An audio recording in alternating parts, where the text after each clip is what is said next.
हुजूर अलैहि सलाम फरमाते हैं, औरत अगर किसी के निकाह के बंधन में बंध जाए तो उसका ये हक भी नहीं है कि वो शौहर की इजाजत के बगैर अपने घर से निकले जब तक शौहर इजाजत न दे। अगर अल्लाह के रसूल फरमाते हैं शौहर की इजाजत के बगैर वो घर से निकली तो अब जब तक वो लौट कर नहीं आएगी, जब तक वो लौट कर नहीं आएगी, अल्लाह की, रसूल की और सारे फरिश्तों की उस पर लानत बरसती रहेगी। तो सहाबे किराम ने आसान किया और उसकी आका, करीम आका, बंदा परवर आका, हमारे माँ बाप आप पे कुर्बान, क्या शौहर अगर बीवी पे जुल्म करता है तो भी वो शौहर की इजाजत के बगैर बाहर न निकले?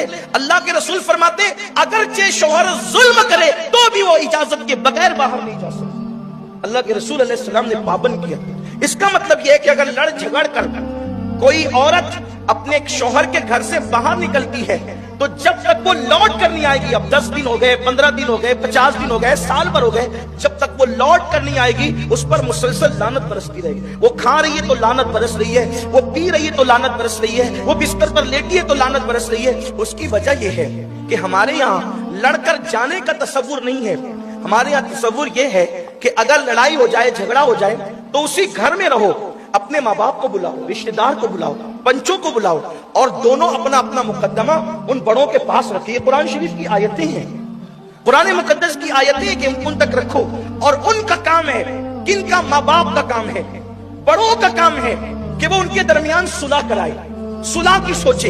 ये नहीं कि बाप और माँ अपनी बेटी को मजीद पम भरे कि कोई बात नहीं तुझे यहाँ रहने की, हम तुझे पाल सकते हैं। पलती तो छुट्टियां भी हैं, पलते तो कुत्ते भी हैं, पलते तो इंसान के दरवाजे पे खड़े रहने वाली बकरियां भी है।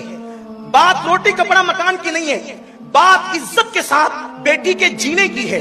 इज्जतदार लोगों की शान ये है कि जिनकी बेटियां निकाह के बाद सुर्ख जोड़ा पहनकर माँ के घर से निकलती है, उन शरीफ बेटियों की अलामत ये है कि वो सफेद जोड़ा पहनकर उस जनाजे की डोली में फिर शहर खामोशा की तरफ जाती है। यही नसीहत इस्लाम की है।